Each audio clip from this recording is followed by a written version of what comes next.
ఉస్మానియా యూనివర్సిటీకి సంబంధించి 4th semester regular backlog and readmission backlog exams time table అయితే release చేశారు. ఈ రీఅడ్మిషన్ స్టూడెంట్స్ బ్యాక్లాగ్ వాళ్ళతో లేకపోతే రెగ్యులర్ వాళ్ళతో ఎగ్జామ్స్ కూర్చొని రాసే ఛాన్స్ అయితే ఉంది.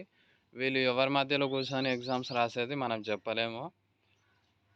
సో ఇక్కడ 2019 బ్యాచ్ నుంచి ఇప్పటి వరకు ప్రతి ఒక్కరికి సంబంధించిన ఎగ్జామ్స్ టైం టేబుల్ అన్నట్టు. మీరు లాంగ్వేజెస్ విషయంలో చూసినట్టయితే మీరు ఓల్డ్ సిలబసా, న్యూ సిలబసా అని ఇలాంటి తెలుసుకునే ప్రయత్నాలు అయితే చేసుకోకండి. కన్ఫ్యూజన్ క్రియేట్ అయ్యే ఛాన్స్ ఉంది.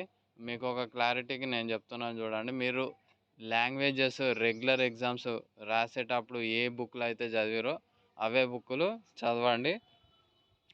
అండ్ ఇక్కడ మనకి వన్ డే తప్పించి వన్ డే లేకపోతే 3 డేస్కి ఒకసారి 2 డేస్కి ఒకసారి అయితే ఎగ్జామ్స్ అయితే కండక్ట్ చేస్తున్నారు.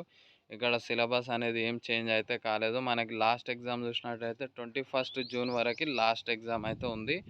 ఈ వీడియో నచ్చితే పక్కా లైక్ చేసి షేర్ చేయండి. Thank you.